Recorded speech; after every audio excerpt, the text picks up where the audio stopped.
membantu penyebaran ajaran Wahabi. Menyumbang lembaga-lembaga Wahabi haram hukumnya itu, karena membantu penyebaran faham radikal. Alhamdulillah wassalatu wassalamu ala Rasulillah wa ala alihi washabbihi wa mawalah ma ba'd. Jadi semua, pada kesempatan yang istimewa ini kita akan membahas tentang masalah sedekah, infak ya. Ada statement mengatakan bahwa infak atau sedekah kepada lembaga-lembaga Wahabi atau Salafi haram. Ini kasihan sekali mereka ya, yang sedekah itu. Seharusnya mau dapat pahala malah dapat dosa. Allahu Rabbi. Ini ada statement mengatakan bahwa sedekah infak kepada lembaga Salafi atau lembaga Wahabi itu adalah haram. Berarti kalau haram berarti dapat dosa.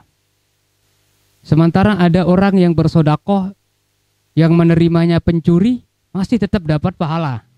Tapi tidak tahu dia itu pencuri ya. Andai kata dia tahu pencuri juga, yang penting jangan diyakini bahwa duit yang dia kasih itu digunakan untuk maksiat. Masih itu boleh. Bahkan ada hadis yang sangat populer ya, yaitu seorang penzina diampuni dosanya oleh Allah gara-gara memberikan minum kepada anjing ya. Nah, ini ada pendapat mengatakan berimpak, bersedekah kepada lembaga ya. Lembaga Wahabi hukumnya haram. Bukannya dapat pahala berarti, tapi dapat dosa. Kenapa? Nah, ini alasannya yang penting. Karena mereka nanti ya, tempat itu digunakan untuk mengajar anak-anak untuk durhaka kepada kedua orang tua. Waduh, repot juga nih. Dianggap karena mensyirikkan orang tuanya. Ini sudah kita bahas kemarin. Ya. Pembahasan ini sudah kita bahas bahwa anak yang misalnya memberikan peringatan, memberitahu atau berdakwah kepada orang tuanya mengatakan perbuatan ini adalah syirik, belum bisa dikatakan itu adalah belum bisa dikatakan durhaka.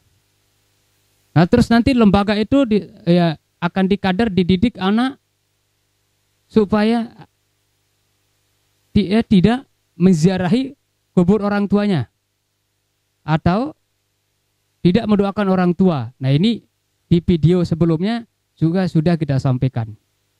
Syekh Shalih Al-Fauzan sendiri dari ulama Salafi mengatakan, di saat ditanya bagaimana hukum seorang anak itu untuk ziarah kepada makam orang tuanya, atau mana lebih afdal kita doakan atau kita ziarah kepada kubur orang tua, beliau menjawab, yusra'ul amrani, kedua-duanya disyariatkan.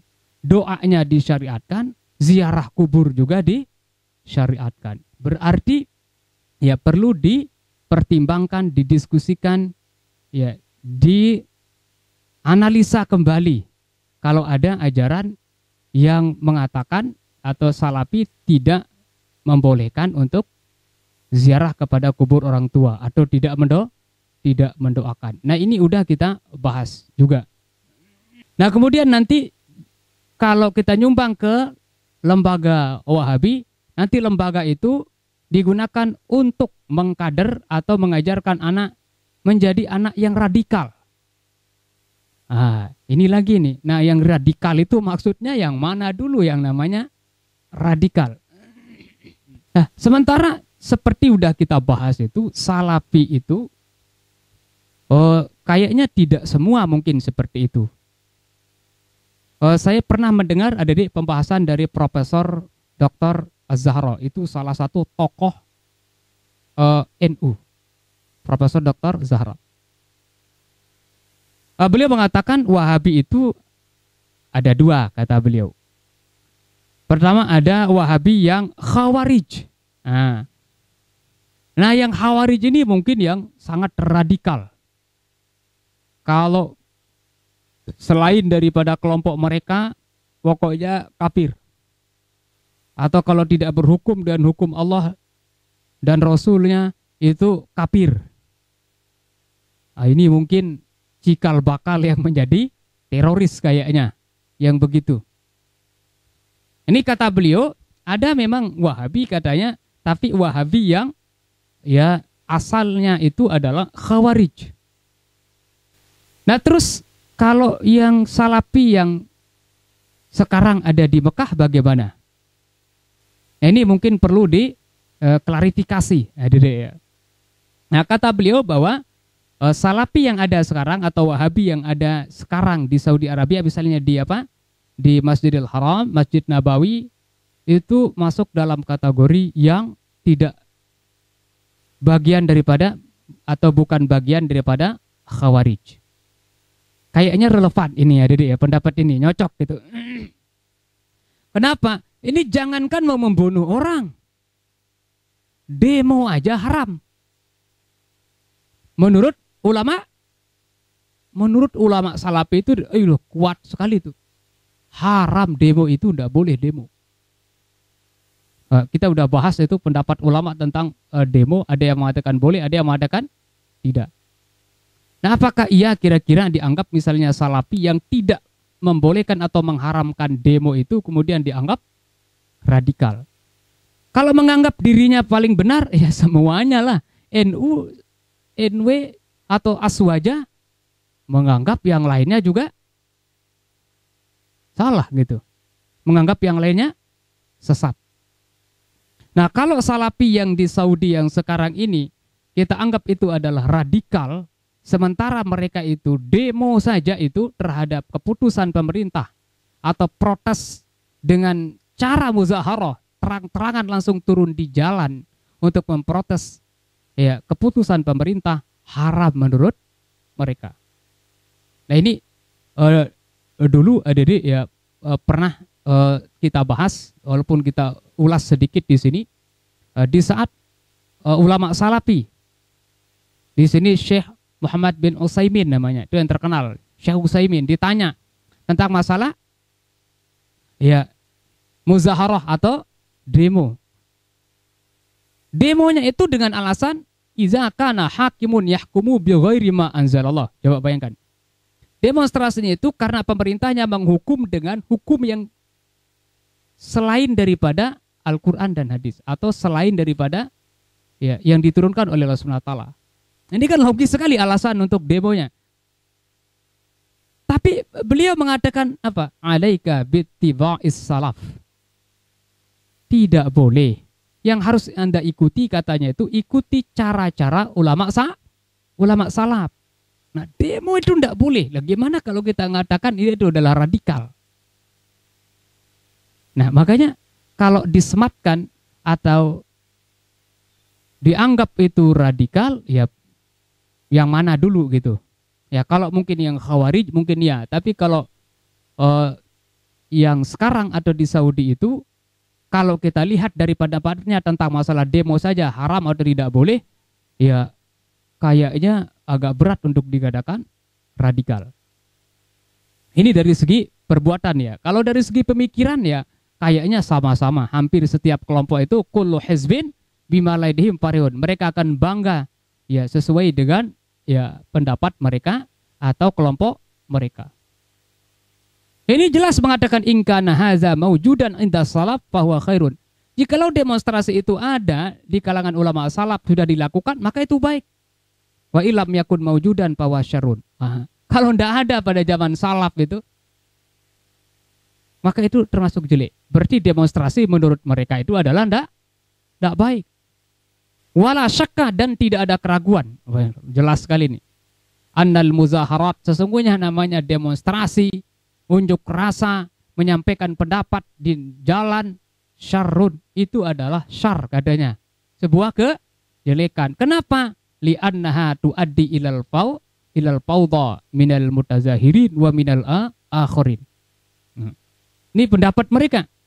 Karena namanya demonstrasi itu akan menyebabkan terjadinya hiruk pikuk, keributan dari mutazahirinnya sendiri, dari yang demo, wa minal akhirin, atau yang lain yang nyusup-nyusup.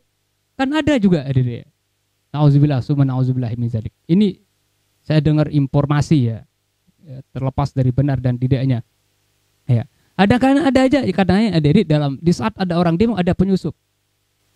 Nanti pendemonya itu pakai jubah. Ini kan merusak nama baik Islam. Selesai demo terus dia pergi ke tempat tertutup itu buka jubah terus. Terus pakai tato ternyata di dalamnya. Nah, ini masuk minal akhirin itu penyusup. Ini bisa menyebabkan keributan dari pendemonya sendiri atau yang lain termasuk penyusup. Bahkan kata beliau warubama yahsulu fiha, bahkan bisa jadi atau sering sekali terjadi i'tida. Itu perbuatan-perbuatan yang melampaui batas. Melakukan sesuatu secara zalim, imma 'alal arad, wa imma 'alal amwal, wa imma 'alal abdan. Nah, itu bisa melampaui batas atau menzalimi orang. Ya baik itu harta bendanya, fisiknya. Kan sering terjadi tuh di saat demo terus penjarahan. Kan ada itu. Toko orang dijarah kadang-kadang. Auzubillah subhanallah, auzubillah. Nah sehingga mereka itu ulama usulapa itu termasuk ulama yang tidak membolehkan. Bahkan beliau mengatakan qad yakunul insan kasakron. Di saat orang demonstrasi itu sering sekali terjadi itu orang yang demonstrasi orasinya kah atau yang lainnya kasakron seperti orang mabuk gitu. La yadri ma yaf'alu wa ma yaqul. Dia tidak tahu, tidak sadar apa yang dia kerjakan dan apa yang dia ungkapkan. Pokoknya udah ya orasi aja itu. Nah, oleh sebab itu adik-adik ya mungkin perlu dipertimbangkan, dipikirkan kembali atau mungkin didiskusikan kalau misalnya ulama yang salafi yang tidak membolehkan demo saja gitu ya. Kemudian dianggap itu untuk mengajarkan radikal. Sehingga di saat kita nyumbang ke lembaga-lembaga mereka bukannya dapat pahala malah mendapat dosa. Nah ini mungkin sebagai informasi aja, jadi penambahan wawasan. Ya mudah-mudahan yang sudah kedung nyumbang ya jangan merasa menyesal lah sudah nyumbang karena dianggap ya justru mendapat dosa. Ya insya Allah lah karena ya di lembaga tersebut itu ya yang diajarkan banyak kan yang diajarkan Al-Quran, apalagi ada lembaga tahfiz miliknya salafi yang diajarkan ya Al-Quran, yang diajarkan sunnah. Ya mungkin ya Al-Quran atau sunnah sesuai dengan pemahaman mereka ya. Tapi ya insya Allah selama itu tidak menyimpang ya dari ajaran Al-Quran. Ya sekedar ini sebagai tambahan wawasan, kurang lebihnya mohon maaf. Wallahul muwaffiq wal hadi ila sabilir rasyad. Wassalamualaikum warahmatullahi wabarakatuh. Wa fir'aun dzil autad alladzina taghaw fil bilad